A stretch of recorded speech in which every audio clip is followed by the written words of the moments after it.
esperemos que este diálogo sea fluido, edificante para todos.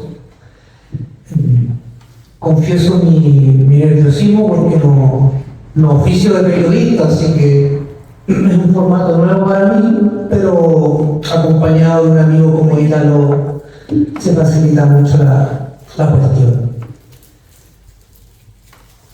Este diario, que comprende 15 años de tu vida, Ítalo, entre el año 2008 y 2022, está compuesto en realidad por 4 diarios, que son Reche, En el laberinto, Ñuñelfe y Antártica, que son a su vez, quien lo lea se dará cuenta, 4 periodos de tu vida. Entonces lo primero que quería preguntarte, como para ir paneando el asunto, es ¿de dónde surge la idea de escribir un diario? ¿Y qué es lo que a tu juicio les confiere unidad? ¿Y qué experiencias plasmadas en esta obra en el fondo le confiere unidad? Porque no son 4 diarios distintos, sino que entre los 4 conforman una obra. Bueno, buenas tardes a todos. Primero, gracias por la asistencia. Yo no conocía esta casa, me parece hermosa. Tengo mi primer. Y además que el desprejuicio de no saber nada, no tiene historia para eso. Y me parece hermosa. Claro, yo siempre pasaba por aquí porque iba ahí a Casa de Cena, cuando existía, ¿no? Sí, sí. Era el único lugar que estaba abierto en la noche después de los ensayos, sí. Muerto de hambre. Siempre ensayábamos acá en Chuquematsur, me acuerdo muy bien. Y éramos igual que el Parrón, ¿se acuerdan?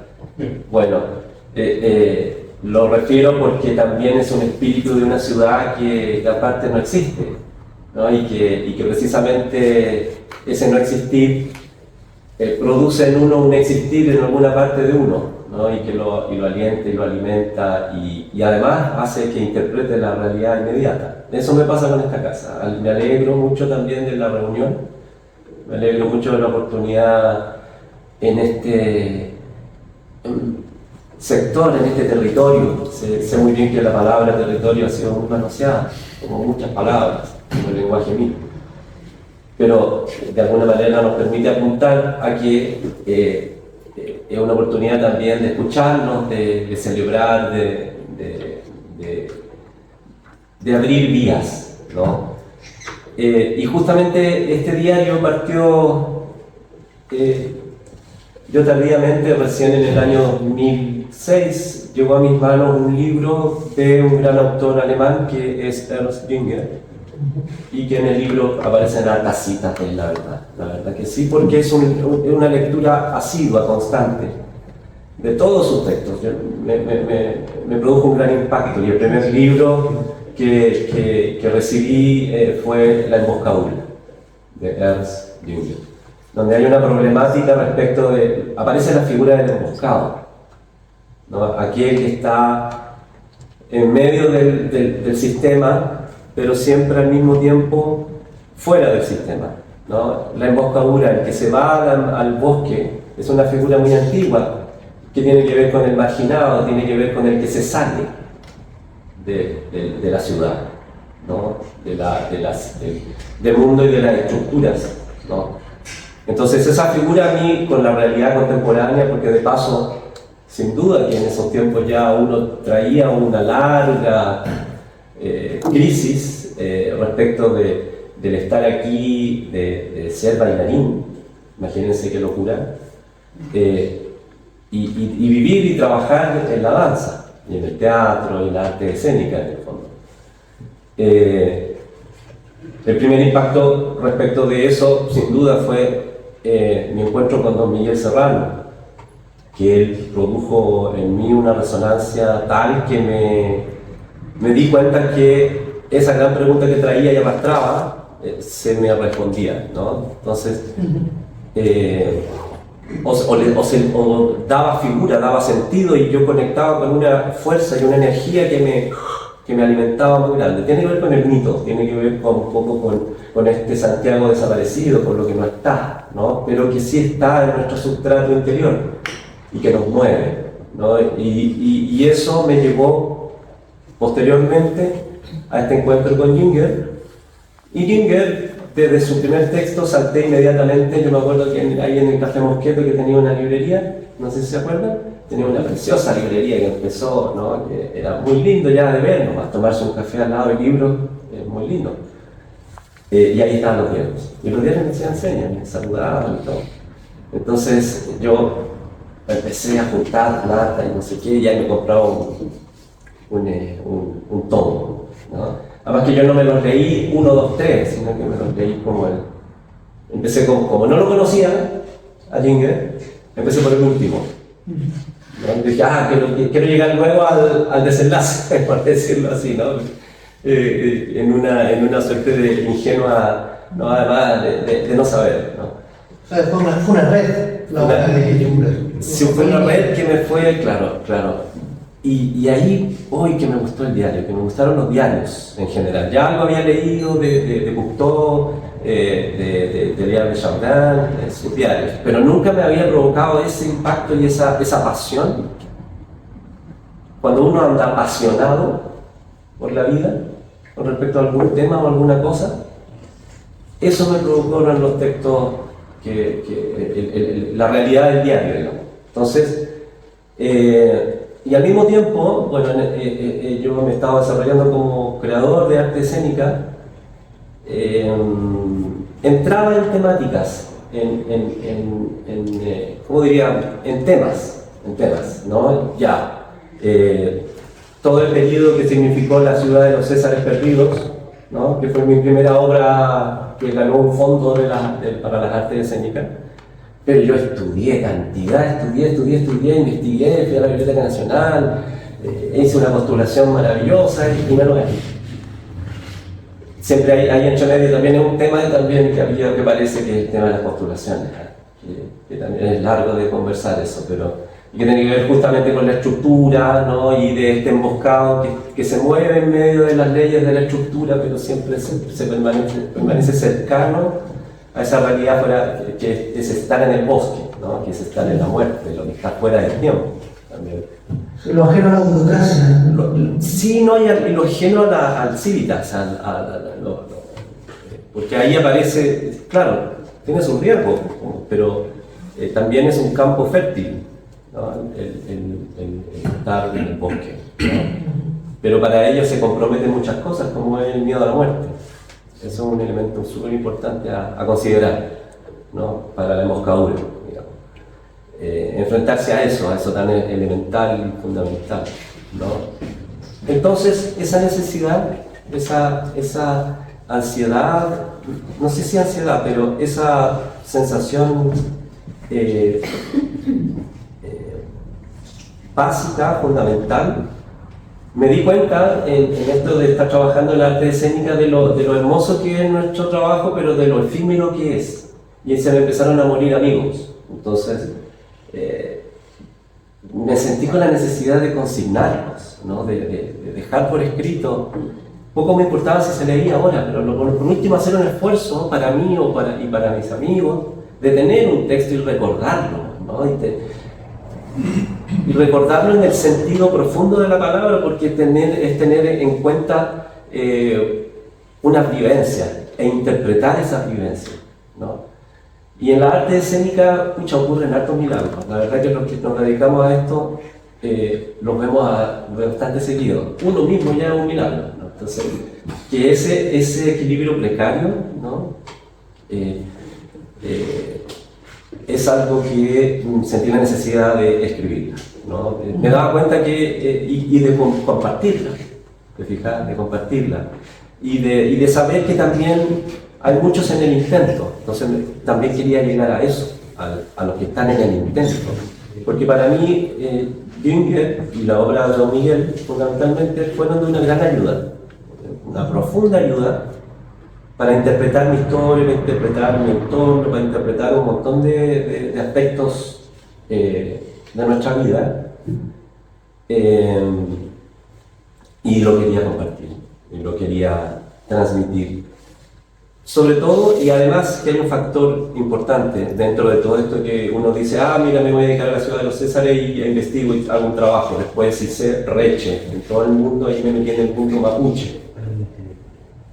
Pero no son derivados de que algo que yo diga, que programe. Yo digo, mira, tal año voy a hacer esto, tal año voy a hacer esto otro. Porque esa decisión no es una decisión intelectual, ¿no? Es un acontecimiento, ¿no? Aquello irrumpe. Es decir, eso, o sea, como me da la impresión leyendo tu diario que las obras, su puesta en escena, es la condensación o la cristalización de largos procesos internos.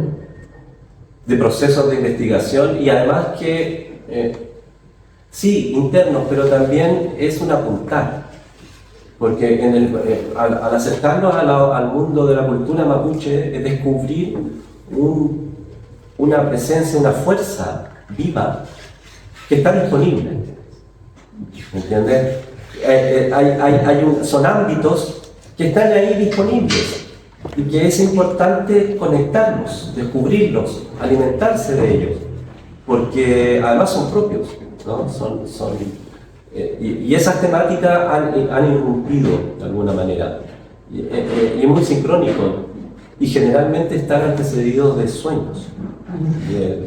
Dame un segundo, Ítalo, que justo yo quería consultar sobre algunas de tus obras, entonces, antes de que te extiendas en ella, porque son varias, voy a mencionarlas, algunas al menos. La ciudad de los Césares perdidos, están todas ellas consignadas, referidas en el diario.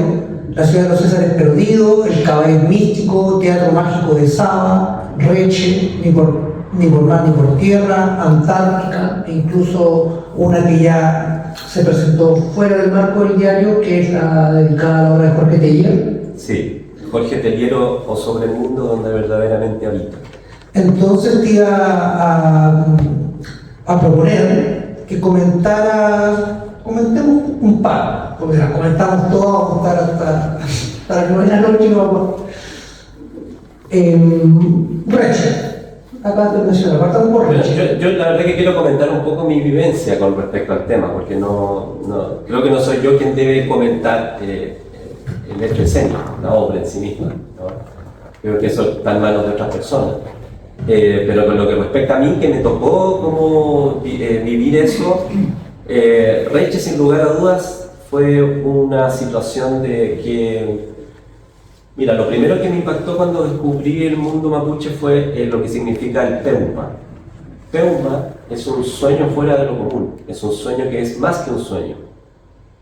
Es una presencia, es un entrar en una dimensión fuera de lo personal. Y ya entender eso para mí fue muy revelador, fue muy impactante, porque en realidad me encontré, como dicen en el campo, me hallé, ¿me entienden? Me reencontré, me hallé. Y ahí entendí mucho. Pero eso pasó a través de un sueño tremendo.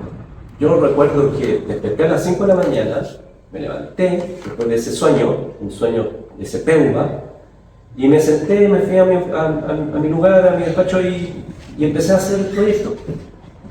Y me lo gané. Fue muy fluido todo, fue muy fluido. No exento de mucho trabajo, pero eso abrió una faceta que ya simbólicamente estaba presentada en ese Peuma. Y fue todo acompañado por la experiencia del Nehuen. La experiencia del Nehuen es una experiencia poderosa, poderosísima, ¿no? De algo que te vitaliza. Eso lo aprendí en concreto con una maestra de danza en el territorio mapuche cuando fuimos, ¿no? Todo el tiempo lleno de emoción. Las ñañas, ¿no? Los chachay, el kimun es el saber, un saber, se te entrega un saber, ¿no? Que eso te permite a ti descubrir. La religiosidad, por ejemplo, mapuche es fabulosa, fascinante, la mitología, la gestualidad, ¿no? Y sobre todo la experiencia del Nehuen, como les comento, pero lo esencial, lo que me fascinó desde un primer momento es la conciencia metahistórica que tiene el pueblo mapuche, porque ellos ya han visto otros mundos desaparecer, ¿no? Todo lo que tiene que ver con Kaikai Chan, ¿no? Toda la mitología, el paradigma de creación tiene relación con mundos de transformaciones, mundos sumergidos, ¿no? Y que ellos volvieron a repoblar la tierra. Tiene una conciencia histórica que me parece sumamente importante. Y por otro lado, que también me parece fabuloso, fascinante, si bien son hijos de la tierra, también ellos vienen de las estrellas, ¿no? Es un pueblo azul que proviene de las estrellas, ¿no? Y Reche, porque es como se llamó la obra, significa gente verdadera, gente auténtica, ¿no? Gente sagrada, ¿no? Y ese encuentro fue muy vital, tan vital que yo no pude escribir esos 15 días, yo escribí sobre todo eso que pasó después. Ya el ejercicio de escribir y de estar asiduamente hacia la lectura y hacia la escritura, de alguien que ha sido buen lector, pero no ha tenido siempre mucho ejercicio del escribir. Fui poco a poco aprendiendo a consignar, aunque sea un párrafo, ¿no? Pero esencial porque después vino todo lo que significó llegar a Santiago, sentirse como un exiliado en medio de la ciudad. Te juro que ahí entendí mucho de la gente que se viene a Santiago, sobre todo de mapuche que se viene a vivir a Santiago. Es un drama, realmente un drama, porque es otro mundo. La raigambre mapuche que se hereda, muchas veces, la mayoría no es consciente de eso, ¿no? El desarraigo y el encuentro y el choque con este mundo titánico, que es un concepto que también saqué y lo heredé y lo entendí de Jünger, ¿no? Que nosotros seguimos sumergidos en el mito, creemos que no, pero precisamente porque el mito es inconsciente, estamos sumergidos y no nos damos cuenta. Y el mito actual es el titanismo, es la técnica. ¿Te fijas? Entonces, eso me proveyó de una posibilidad también, y al mismo tiempo, de abrirme a la comprensión de algo y no el oponerme. ¿Entiendes? Ahora, claro, hay una suerte de peligrosidad en todo esto que lo hace fascinante, de todas maneras. Me parece que es fascinante. Al mismo tiempo puede ser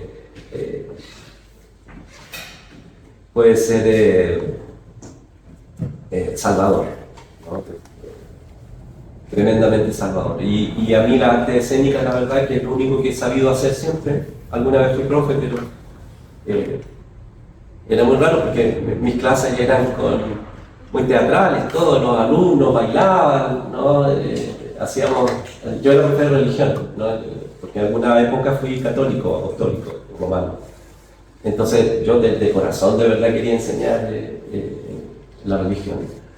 Pero eran clases en donde habían cojines, ¿no? Y la gente hacía oraciones con movimiento y hacía puestas en escena, porque en realidad yo lo que quería hacer era ser director de danza. Y sobre mi hermano, ¿por qué a propósito de la mención de Don Miguel Serrano? Sí. Mira, la verdad que podemos contarle al público para que a quienes no sepan que una de sus obras capitales lleva por título Ni por mar ni por tierra. Y nuestra colección de literatura en Catancura, que también es una palabra mapuche, se llama Ni por mar ni por tierra. Es mi segunda obra, Contexto de Don Miguel. La primera fue La ciudad de los Césares perdidos, que también incluía otros textos, algunos textos eran elementos que se insertaban, pero esencialmente todo el texto era extraído de la obra de Don Miguel, particularmente de La flor inexistente. También la creación de esto fue yo, para poder hacer un proyecto, sabiendo lo mucho que cuesta.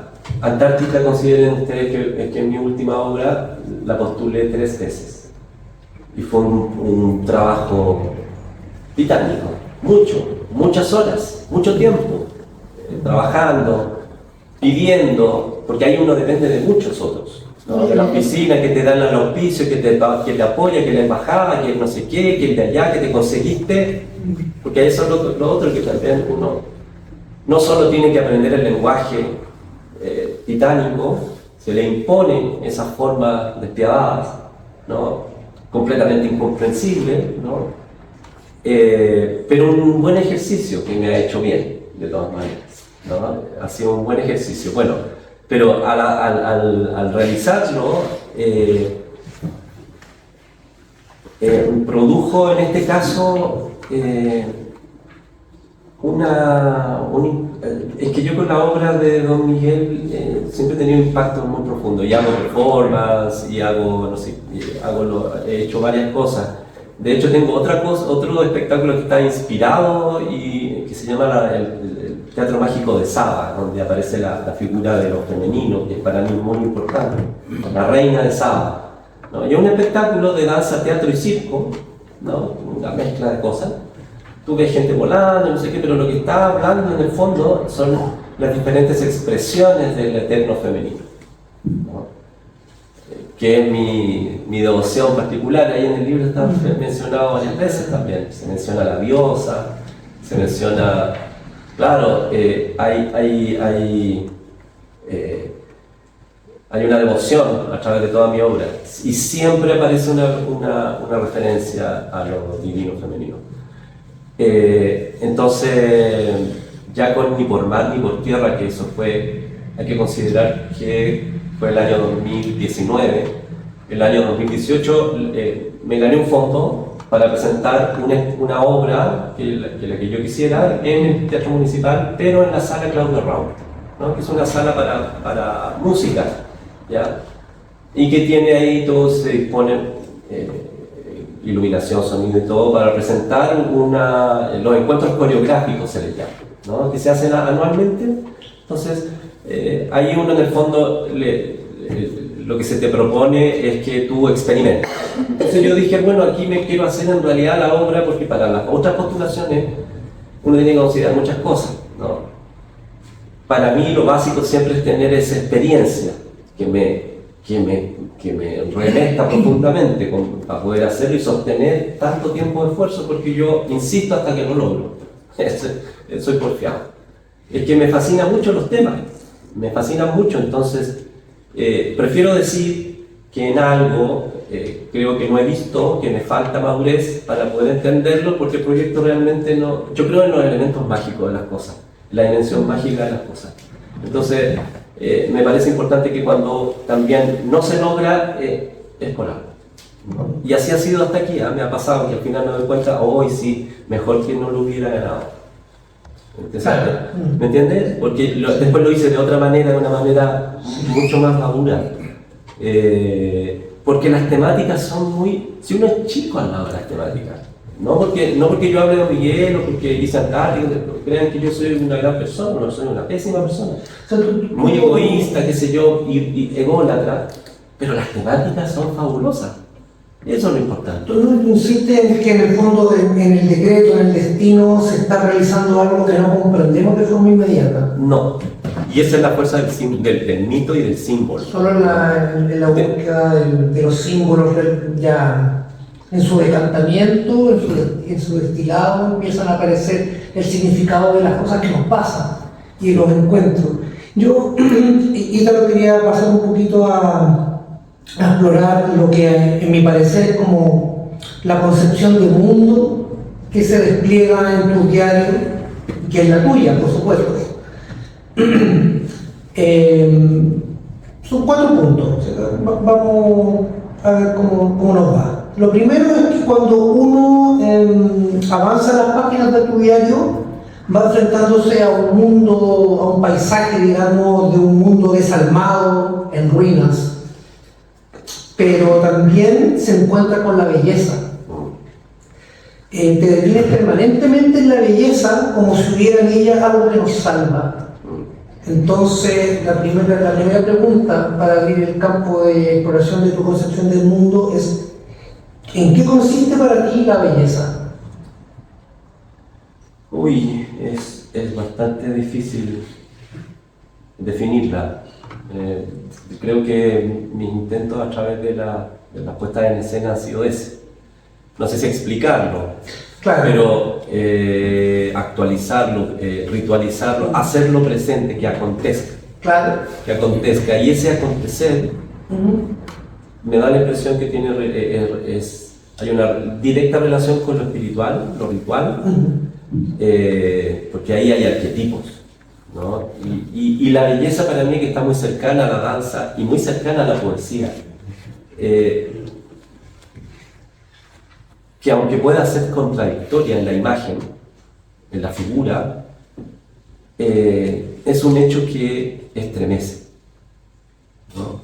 Que estremece realmente y te puede transformar.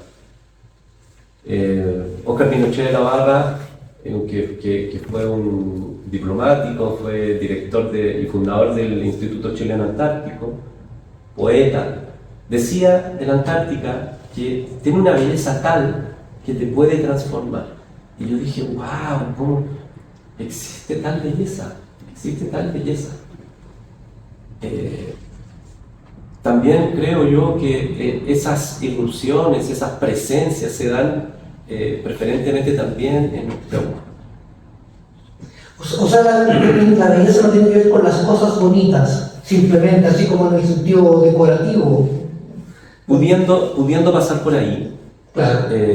pero claro, la belleza es una constelación, puede ser incluso una constelación de factores que producen un impacto, un estado. Un estremecimiento, dices tú. Sí, o sea, sí, eso nos pasa sí. con la belleza, hay un estremecimiento. Fíjense que comentando esto, no sé si han visto una última y maravillosa película de Wim Wenders, Perfect. Ah, sí. Eso Ahí está la belleza. Él se estremecía con un rayo de luz. Alguien que limpiaba baños en Tokio. Y de pronto estaba, no sé qué, terminando y se mira y hay un ventanal donde pasa. Mira eso, qué hermoso, qué profundo, ¿no? Qué importante también, en medio de la ciudad. Me da la impresión de que ahí se está cumpliendo la figura de Orfeo, ¿no? Que es capaz de ir y volver al infierno, gracias a la belleza que es la que le abre la puerta. ¿Te fijas? Es una sintonía, ¿no? Es una percepción, es un elemento de percepción también, tengo la impresión, ¿no? Que nosotros generalmente estamos tan llenos de prejuicios y de redes mentales que nuestra percepción está atrofiada y no vemos la realidad.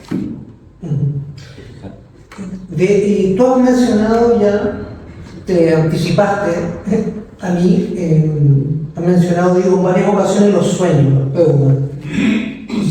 Y justamente quería preguntarte para que explicitemos o sigas adentrándote por ese camino, ¿en qué radica la importancia de los sueños? Porque tu diario está lleno de ellos, Este es fundamental. tienen un lugar central, te detienen, Sí, porque además yo no siempre los interpreta, hay un par que simplemente los consigna. Los consigno y ya después me servirán. Y tal vez al lector le pueda servir en la medida en que vaya comparando con lo que me ha ido ocurriendo. ¿Me entiendes? Lo consigno porque hay alguien dentro de mí que está actuando. Hay una cosa ahí de ahí que me gusta mucho el texto de Hess, ¿no? Hay alguien dentro de ti que lo quiere todo, que lo puede todo y que lo hace todo, ¿no?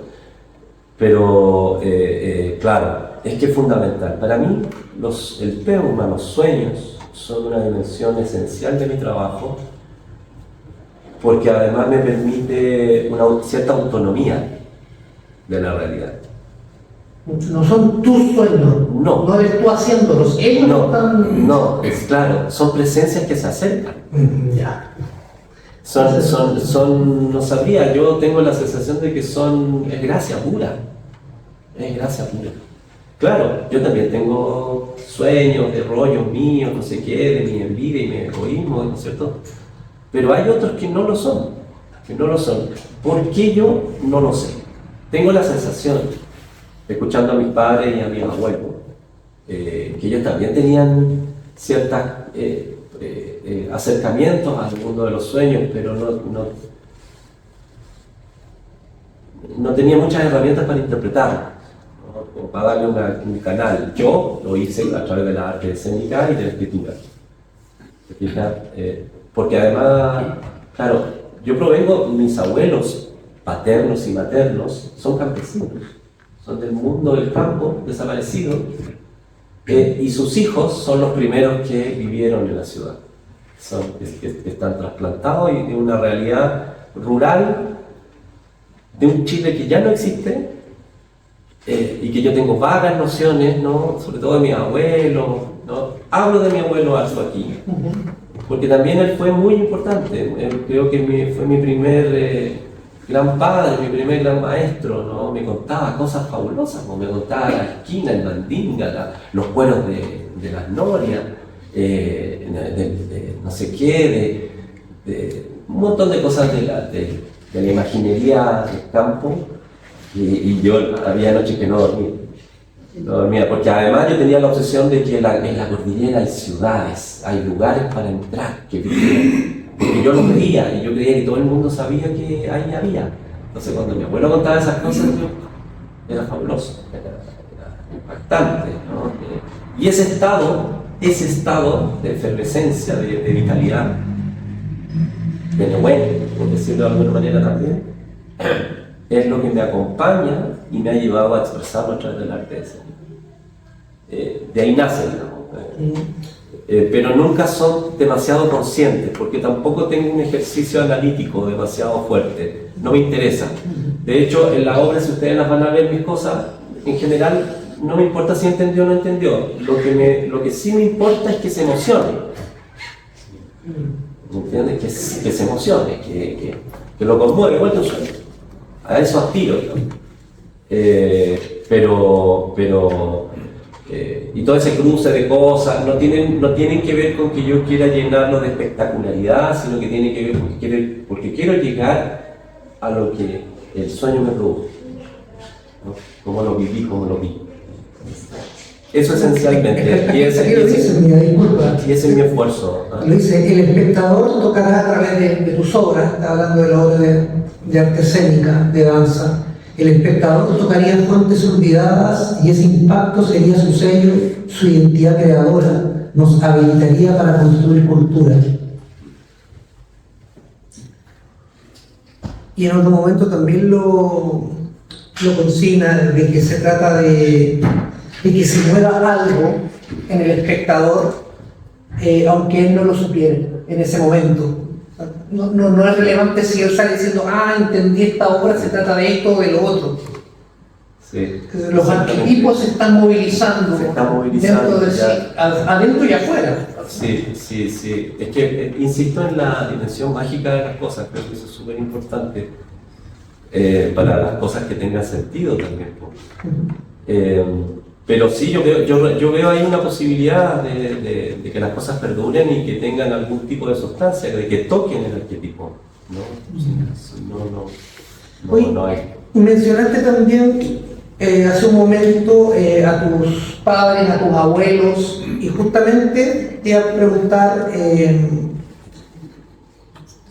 antes de decir que, claro, le prestas gran importancia al mundo de los muertos en general, hacia otro lado donde habitan los difuntos, pero en especial dentro de ese amplio mundo del Hades, a los antepasados y al árbol genealógico. Sí. Invocas de hecho este mundo a través de lo que llamas, y yo lo sé, no solo tú, la memoria de la sangre. Entonces yo quería preguntarte, ¿qué es precisamente la memoria de la sangre y por qué es tan importante? Uy, es un temazo eso, un tremendo tema, porque además es muy contingente, con toda la ingeniería biológica actual, ¿no? Y la vacuna y todo eso. Ahí hay un tema bastante a considerar. Estamos en medio a mí me ha llevado a profundas cavilaciones respecto del tema, ¿no? Y de sentir de que justamente el tema de la transformación de la sangre en las personas a nivel masivo, chuta, es un hecho o es una posibilidad inquietante, realmente inquietante. ¿Por qué? A mí me parece, y en eso he fundado mi trabajo, de que finalmente cuando cambió todo en mí respecto de sentirme siempre como fuera de lugar, como artista, digamos, fuera de lugar, con ganas de irme, con ganas de ir a Europa, ¿no? Que acá no me pescan, la típica, ¿no? La típica figura del que no estoy acá, que no sé qué. ¿Qué cambió todo en mí? Bueno, partió primero con el encuentro con Don Miguel, darme cuenta que en realidad yo venía para acá. No tengo nada que ir a hacer a otro lado. Y en segundo lugar, el impacto del encuentro con Jodorowsky, que yo vivía en San Pablo con Matucana en esa época, y me encuentro con un texto donde mejor canta un pájaro, que viene de un texto de Cocteau, donde mejor canta un pájaro es en el árbol genealógico. ¿Ah? Entonces al tiro, sus padres vivieron ahí en Matucana, donde yo vivía, en Matucana con San Pablo, ¿no? Y ahí en la esquina yo me comía los completos y toda la cuestión, en la panadería. Pero con Jodorowsky me transformó en mi barrio. Me lo cambió, la reinterpretó, ¿no? Entonces una vez que ya me pasó eso, me di cuenta que en realidad yo quería estar aquí y venía para acá y eso me abrió también a descubrir todo un historial con el potencial de transformarse en una historia sagrada, en una historia mítica, pero todo lo que ha significado mi historia familiar, ¿no? En concreto el árbol genealógico, ¿no? Mis padres, mi abuelo, mi papá, ¿no? Sobre todo lo olvidado, lo ocultado, ¿no? Eso me llevó a exploraciones bastante amplias, bastante grandes. Por ahí se dice, por ejemplo, que en la caverna de los ancestros hay luces y oscuridades, ángeles y demonios. Y a todos tienes que visitar. A todos tienes que visitar y escucharlo, ¿no? Son tus muertos. Y uno carga con eso, la cantidad de carga que uno trae de ese tipo es enorme, es enorme. Felizmente vivimos en un territorio telúrico. Digo felizmente porque el derivado de lo telúrico es la poesía. Por eso tenemos tan buenos poetas y tan buen vino. Pero la poesía nos puede interpretar precisamente estos claros y oscuros, ¿no? La belleza, precisamente. Allí están presentes no solo los ancestros, sino que los arquetipos, ¿no? Que tienen que ver con una memoria del paisaje más profunda, y del paisaje como modelador de lo que tú eres, ¿no? Como tipo, ¿no? El paisaje habla a través tuyo, ¿no? Bueno, ni por mar ni por tierra, sin ir más lejos, es un claro ejemplo de zambullirse precisamente en nuestro condicionamiento, como diría Krishnamurti, ¿no? Nuestro condicionamiento, lo que nos hace ver la realidad de esa forma, ¿no? Y descubrirla y comprenderla creo que es esencial, ¿no? Yo creo que de ahí provienen los sueños también, de ahí, bueno, cuando se me abrió la puerta a los difuntos, comencé a contar con una energía y con un Nehuen que me ha ayudado en los momentos de mayor precariedad personal, mental, etc. ¿Me entiendes? Creo que son esenciales y están disponibles. Eso es lo más increíble. Están disponibles. Experiencias muy, muy particulares cuando murió mi padre, por ejemplo, ¿no? Ahí hay un itinerario precisamente y de las cosas que ocurrieron, ¿no? Y de la insistencia constante también a no perder ese vínculo con la dimensión mágica del mundo. ¿Entiendes? El dolor es dolor. El cáncer de mi padre es el cáncer de mi padre. ¿Te fijas? Pero lograr comprender, descubrir en un ejercicio alquímico, si tú quieres, y dejar actuar también a la divinidad que se está gestando, creo que es muy importante, necesario, esencial, ¿no? Y es lo que trato de alguna manera, logrado o no, de comunicar en el texto. También acabas de pasar por un par de motivos o tópicos que quería abordar contigo, que era justamente el vínculo o lazo con lo telúrico. A su modo, tus diarios son un elogio de la tierra, diría yo. ¿Y por qué es tan importante, tan fundamental ese vínculo con la tierra y con el paisaje?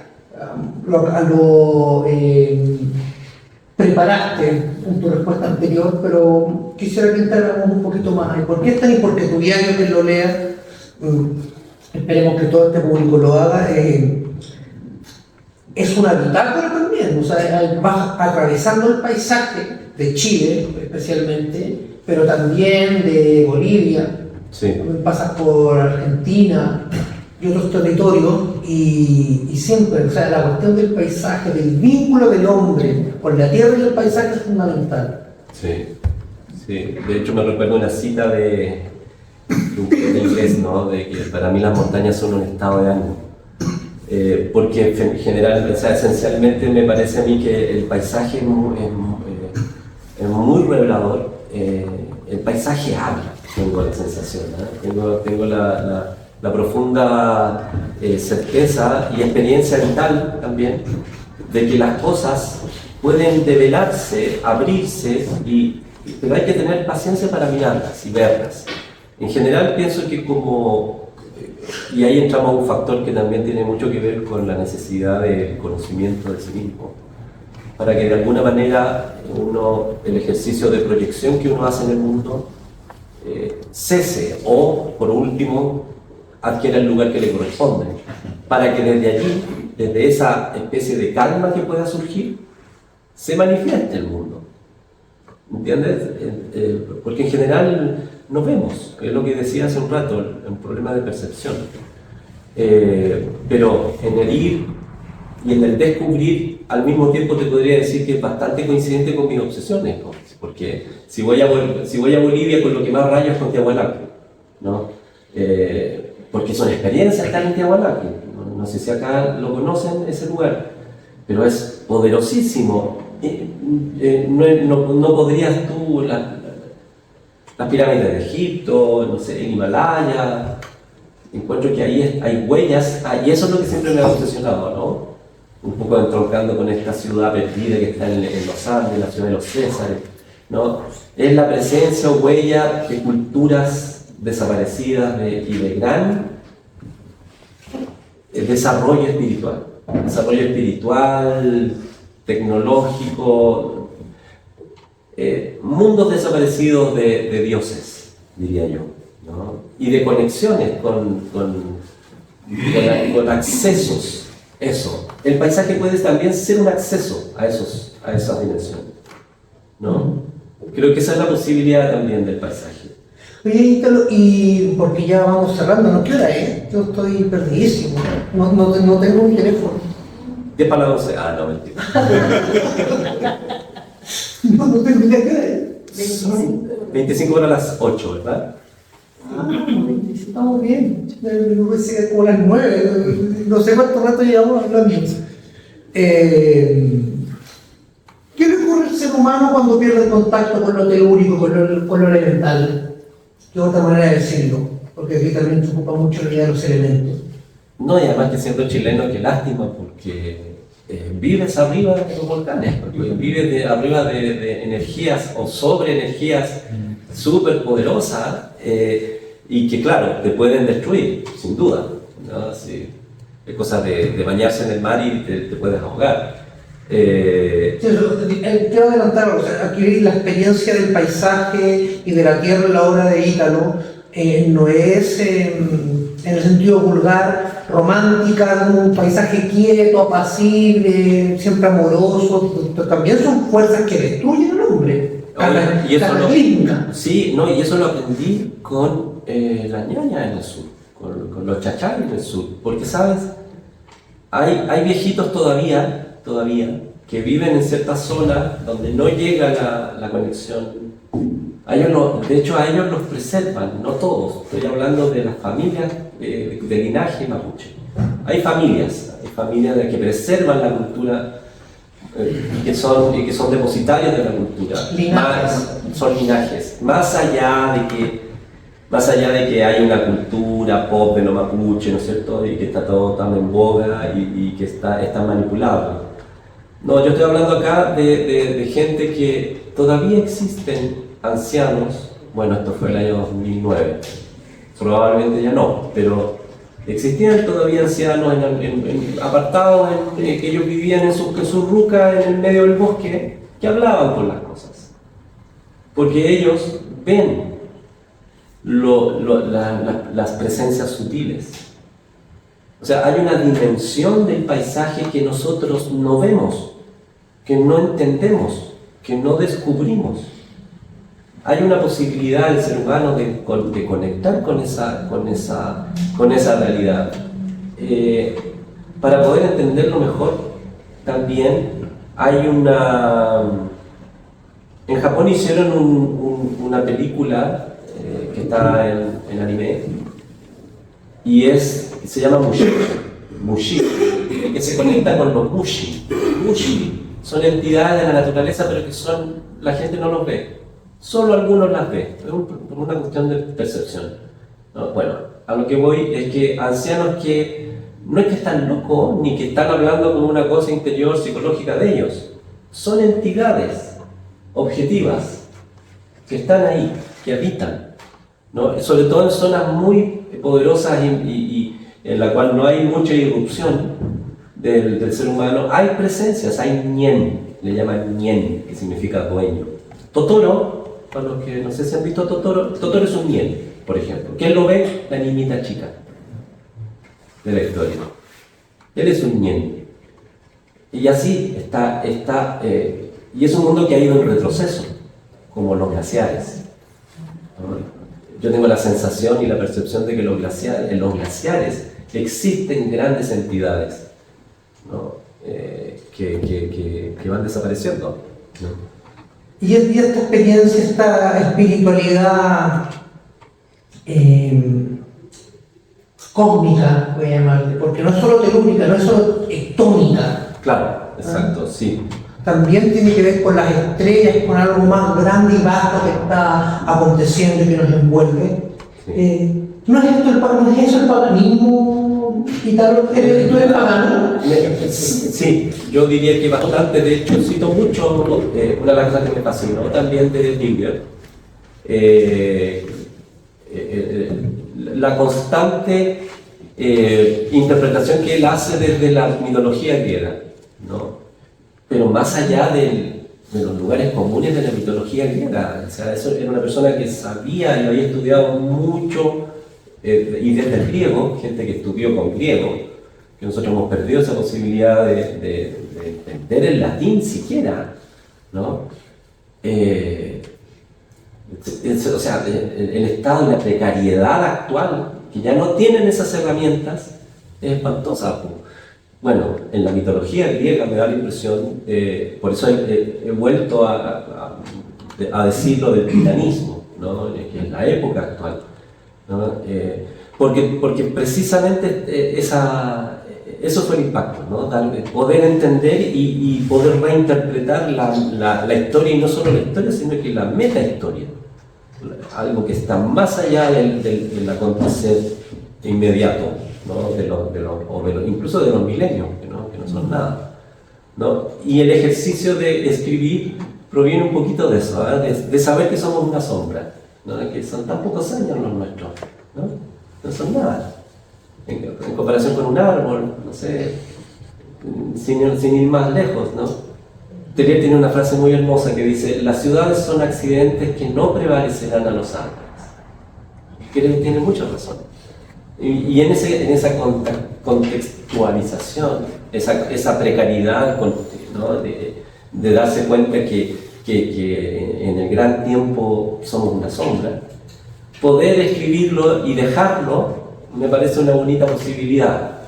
Seguramente también va a desaparecer como todo, pero una estela, la figura de la estela en la noche oscura o de la estela de un meteorito, de una estrella fugaz, se repite bastante también en eso, ¿no? Que irradia. Los diarios de Jünger se llaman radiaciones, él le llama radiaciones, que son cosas que vibran, ¿no? Y que irradian, ¿no? Yo en mi encuentro con las diferentes cosas y los temas, arquetipos, obsesiones, sueños que se han derivado en obras de arte escénica, de danza, de teatro, qué sé yo, son esos encuentros y esas resonancias, ¿no? El catecúmeno es el que resuena. Y yo tenía una pregunta aquí apuntada sobre tu relación con Ernst Jünger, de hecho. Para quien lo lea también va a ser evidente cómo él te acompaña como una especie de Virgilio, prácticamente. Sí. Está en antiguo. Bonita figura esa. Sí. De la mano de Jünger, tú afirmas que cada época vive de una imagen. Hay una imagen de cada época. Sí. O cada época se condensa en una imagen. ¿Cuál es la imagen de nuestra época? Wow. Pienso que esa imagen siempre se antecede, siempre se presenta a través del símbolo, ¿no? Tengo la sensación, coincidiendo con Mircea Eliade, ¿no? El etnólogo, ¿no? El etnólogo. Sí, antropólogo, ¿no? De que seguramente el hombre cazador, ¿no? El que era nómade, seguramente algunas personas de estas comunidades debieron haber recibido la imagen de lo que venía, y que siempre es muy inquietante, ¿no? Porque es una figura, es un mundo que termina y es un mundo que comienza. Actualmente nosotros estamos en ese arco, ¿no? Un arco que decae y otro arco que comienza, estamos justo al medio. No sabemos cuánto va a durar, entendemos que lo que está muriendo claramente está muriendo, pero no sabemos, ¿no? Qué es lo que viene. Estamos como expectantes, ¿no? En el vacío, en lo escéptico. Entonces en el fondo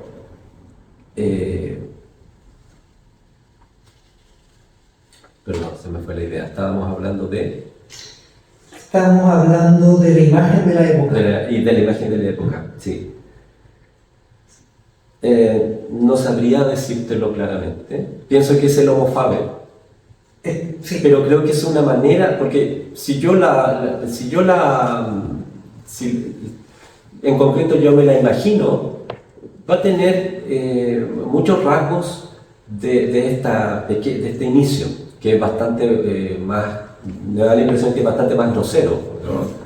Pero todo esto de la irrupción de la inteligencia artificial, de la genética también, de la transformación de la genética, de cómo se nos va a poder...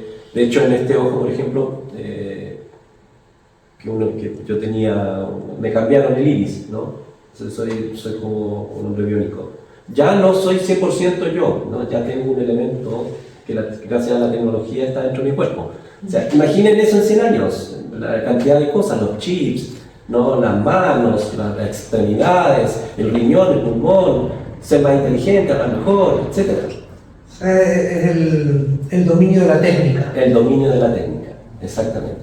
Entonces es interesante y de una técnica que esencialmente tectónica, ¿no? Los titanes son hijos de Gea, ¿no? Son hijos de Gea, son hijos de la tierra, no son hijos de Zeus. De hecho, se oponen a los dioses y los dioses se retiran. Entonces esta figura yo veía con asombro, me acuerdo el año 2010, la cantidad aquí en esta zona, en Providencia, qué sé yo, la cantidad de grúas, estas grúas que son como una T, ¿sí? Pero habían decenas. Yo vivía en un piso alto, entonces podía ver desde Santiago en la noche, y había una decena enorme de esto que se estaba construyendo, ¿no? De la figura, de la imagen de talleres, como le llama Ginger, ¿no? Que todavía está grosero, todavía está tosco, ¿no? Pero creo que algo tiene, y al respecto ha sido muy contradictorio en mi caso, porque debo declarar que me siento, si bien me impulsa a crear imágenes, me siento ignorante para interpretar y para entender ciertas cosas. En concreto, Antártica, cuando comienza con una mujer embarazada, perdone que le haga spoiler, pero es ese pedacito. Una mujer embarazada que me muestra un tridente, que le muestra a alguien un tridente y le dice, eleva el tridente. Sí, un sueño. Que es un sueño mío que yo tuve antes cuando comencé con Antártica, ese fue el sueño que tuve, ¿no? Una mujer de blanco, embarazada, que me decía, no tengas miedo, toma, eleva el tridente. Y yo tomaba y le elevaba el tridente. Así empieza Antártica, ¿no? Y aparece y se difuma con una cosa técnica que no les voy a revelar lo que es. ¡Bum! Desaparecen esas personas y aparece el texto post tenebras lux, ¿no? El antiguo texto del escudo chileno. Después de las tinieblas, la luz. Esa parte proviene del impacto, como nuevamente les quiero contar, que ahí yo no entendía nada, porque si bien yo pensaba, estamos yendo cada día peor, me parece un sueño de una mujer embarazada que va a tener una vida, ¿no? Tiendo a pensar que será una época. Entonces yo dije, uy, qué optimista el sueño. O sea, no, ¿me entienden? Porque yo personalmente me he sentido varios años muy pesimista, digamos, de la realidad, ¿no? Pero ese sueño me produjo un impacto y lo puse en la obra. Y no lo entiendo. Yo de verdad no lo entiendo. Pero me produce el impacto y me lleva a movilizar. Me ha llevado a expresarme poéticamente, a danzar, ¿no? A crear, a vivir, a vibrar, a irradiar. O sea, la época que alumbra al trabajador, que es otra figura de Junger que tú incorporas y trabajas, no es, tiene algo de matinal, algo nuevo, algo que no es puramente sometible al juicio de lo negativo, de lo decadente. Una de las cosas que cito de Ginger y que me parece una hermosa posibilidad es que también es probable que de la técnica derive poesía, de que pueda derivar de eso, que exista una posibilidad, ¿no? de que la dimensión de los amigos de las musas, le llama Ginger, ¿no? Que tiene que ver con la poesía global, con la poesía con mayúscula, ¿no? Esa realidad que para mí es muy cercana a la belleza, o si bien tal vez sea lo mismo, pero que esa dimensión no se pierda, no se diluya. Oye, Ítalo, vamos ya cerrando. Solo quería hacerte una pregunta antes, que es, en nuestro país actualmente abunda mucho lo que yo llamo, por no encontrar otra palabra más adecuada, una como opinología política de coyuntura. La politología es básicamente el comentario de los titulares del día, de las minucias sensacionalistas, dimes y diretes, un simple daño en la superficie. Como hacer ruido arañando la superficie, pero tú, distintamente, siempre quieres penetrar en el sentido subyacente de las cosas, Sí. de los hechos, y desde un lugar más alto o más profundo. Puede ser las dos cosas al mismo tiempo. Alto y profundo pero en cualquier caso desde una distancia adecuada. Entonces, desde ese lugar, desde donde tú miras e incorporas, quería preguntarte desde ese lugar, ¿cómo lo ves tú? ¿Qué le ocurre a Chile? ¿Qué está pasando? ¿Qué pasa en Chile? ¿Qué nos ha traído hasta aquí? Hasta este momento, en mi juicio, y si uno lee el diario parece que también es tuyo, en muchos sentidos un momento decrépito, estéril, a salvedad de este sueño que nos acabas de contar, pero pareciera muy estéril y en el fondo a esta hora de lo que tú llamas la hora de los demoledores. Sí. ¿Qué pasa y qué nos trae? Una destrucción, en la hora de los especialistas en destrucción, en demolición. ¿Ah? Mataron a Chile, decía Don Miguel. ¿No? Quieren matar a Chile, ¿no? Matar el alma del país. Uribe, el poeta Uribe también concuerda en eso. En una intención me da lo peor de todo es que, fíjate que yo veo que son moldes que se repiten. Yo estoy en Brasil, por ejemplo, y veo las noticias y veo las mismas cosas, los mismos envases con nuestro idioma. Lo mismo, los mismos tipos de personajes. Uno tiene cara de bisonte, otro tiene cara de lechuza, otro tiene cara de águila. Si ustedes observan, como que hay moldes que se repiten en todos lados, ¿no? Y eso los medios nos han bombardeado con eso. Es la uniformación. Es la uniformación, y creemos que sabemos, eso es lo peor de todo, creemos que eso es la realidad, ¿no? Entonces uno se da cuenta y dice, aquí hay una agenda, aquí hay una intención, ¿no? De los que tienen el poder global para manejar este tipo para manejar los sistemas de información, de espectáculos también, de arte, ¿no? Yo he tenido la suerte, fíjense, yo estaba en la tele, yo estaba haciendo cosas, pero he tenido la suerte de que o paso por loco o no me entienden. ¿Me entienden? Entonces, pero igual de alguna manera comunica, parece. Entonces me ha permitido estar en espacios que... pero yo veo esa manipulación, ¿te fijas? Me llevan creyendo que soy chaya y la verdad es que se dan cuenta que en realidad había algo más, ¿no? Sin ser grave ni nada por el estilo, pero escucha, he logrado instalar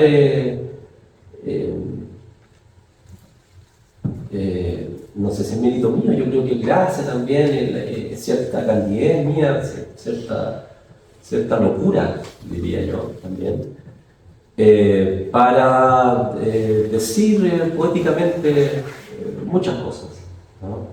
Y en este tiempo oscuro, de oscuridad, yo creo que es muy acertado. Me he visto también, no me parece casual, en ese sentido, el concepto de las constelaciones, ¿no? Que hay un manejo inconsciente nuestro, ¿no? De que nos relacionamos, de que la tele esté acá, ponte tú, que yo no la veía hace, ¿cuántos? 30, 40 años, ¿no?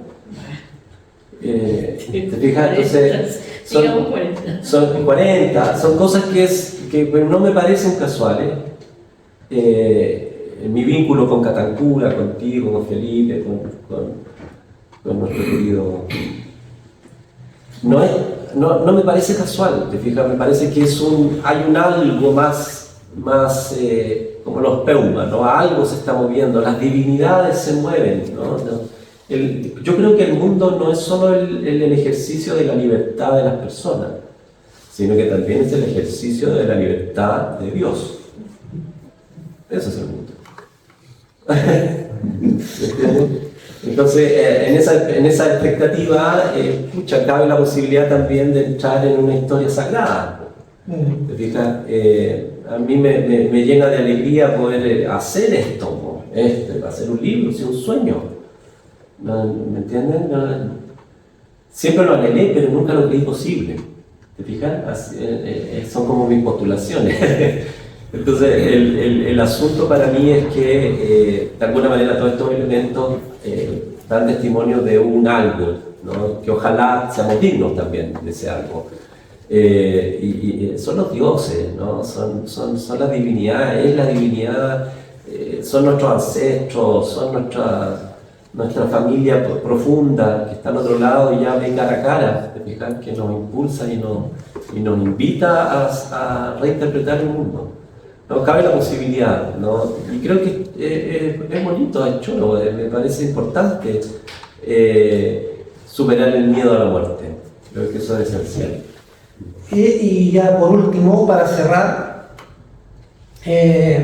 tu lectura de los acontecimientos del 18 de octubre de 2019 coincide en muchos aspectos con los de que entonces, en ese momento mismo, tú describías en tu diario como una singular estudiosa que vive en Valparaíso y que realiza una lúcida lectura de la crisis. Te referías a la filósofa Lucio Porto, a quien no conocías en ese momento, pero que luego llegó a transformarse en tu amiga y que está aquí hoy con nosotros, querida Lucy, amiga. Y entonces yo quisiera en realidad obsequiarle a Lucy la última pregunta. Muchas gracias, amigos, por permitirme participar. Pido disculpas por mi retraso, me puse a buscar la calle en la vereda enfrente y me perdí. Di vuelta a la manzana completa. Ya. Pero por eso llegué atrasado, no quisiera llegar atrasado. Pero, bueno, muy interesante todo lo escuchado acá, en particular lo relativo a esa emoción profunda que producen las obras, aunque uno incluso nunca llega a entenderla. Eso es capital, es una emoción profunda. O sea, la obra toca una cuerda indefinible y claro, eso es lo que moviliza, hacer cualquier trabajo del tipo que sea. Esa idea me ha sido notable. Justamente, bueno, en relación con todo lo que se ha hablado acá, recuerdo que en la presentación anterior, dado tu interés por la cultura mapuche, uno de los presentadores te preguntó por la cuestión relativa a la descolonización. Y tu respuesta se concentró en el autoconocimiento. A mí me impresionó esa respuesta, me pareció mucho más amplia. Lo que yo quisiera pedirte es que profundizara en ese punto, o sea, porque me pareció que era así como un gran cierre también relativo al fondo de este libro. O a lo menos es uno de los elementos capitales que atraviesan esta obra. Entonces, si tú pudieras señalar la relación del autoconocimiento o de tu experiencia de autoconocimiento con tu obra y en general con lo que tú quieras contar sobre eso. Bueno. ¿Cuál es la importancia? Gracias por la pregunta, Lucy. Me parece muy pertinente. Es que es esencial, creo que es fundamental el conocimiento de sí mismo. No por casualidad estaba, ¿no es cierto?, en la entrada de Delfos. No, nada del exceso y conócete a ti mismo.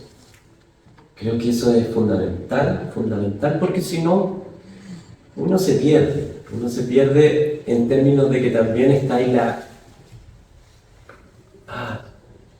y que si digo irrealidad, la mayoría de mis cosas son irreales, son sueños, ¿no? Entonces, Lo aparente puede ser, ¿no? Como puede ser. en el matorral. En el matorral de todos nosotros que tenemos, ¿no? Por eso que a lo que yo citaba hace un rato, ¿no? Que si uno despeja o se da cuenta por último, para que aquello se calme, adviene la realidad, aparece y siempre ha estado ahí, ¿no?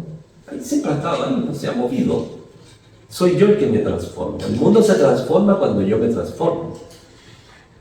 Entonces, todas esas, particularmente en esa pregunta, claro, hay que, siempre están ahí a tu auxilio los lugares comunes y finalmente se transforma en una conversación de lugares comunes. Y los lugares comunes están vacíos, completamente vacíos, desérticos, no brindan ningún consuelo y tampoco dan ninguna fuerza, ni brindan lo que podría dar la poesía, y que es la transformación personal. ¿Te fijas? La transformación de la cual hablo y derivada del conocimiento de sí mismo, no es que me haga mejor, a lo mejor me hace mejor en términos de que me silencia. Sigo siendo yo mismo, pero que permito descubrir a la realidad actuante y la dimensión mágica de las cosas.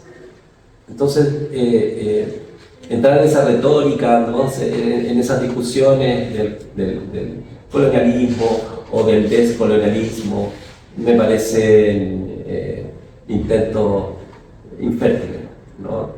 Porque para mí es más interesante, más profundo y más directo de qué manera, y esto también es un libro que después leía de Jung con respecto a la vida o al mundo actual, ¿no?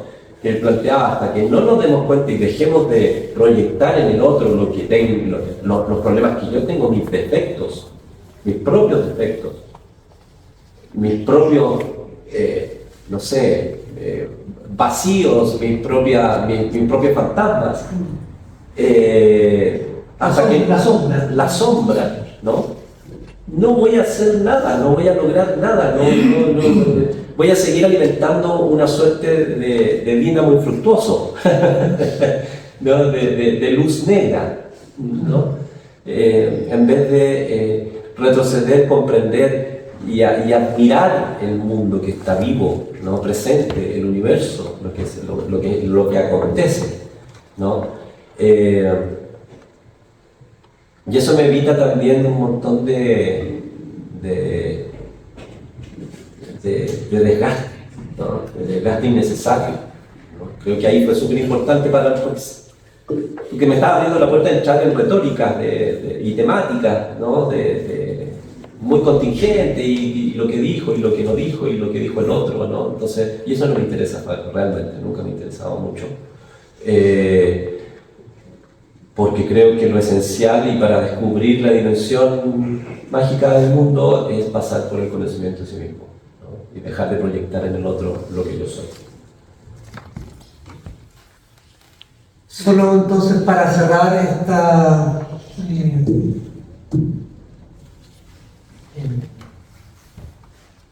intensa y azul conversación, quería leer solo una línea fechada el 5 de marzo del 2017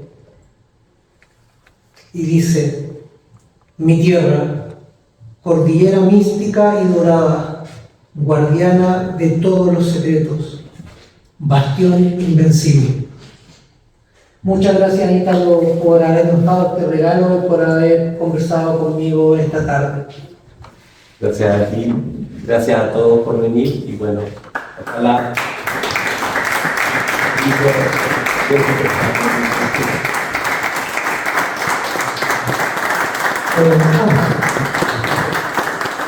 ¿Es una pregunta o la hacemos después?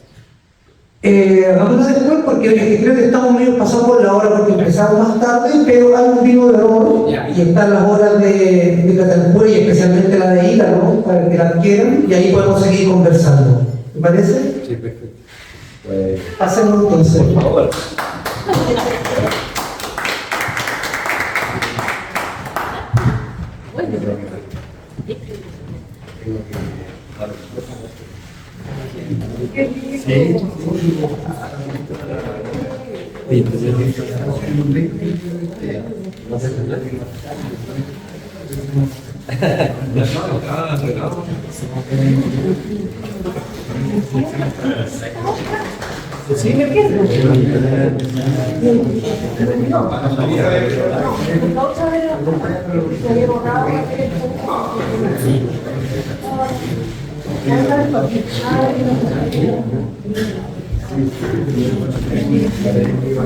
¿Sabes qué? Yo sabía que había pasado.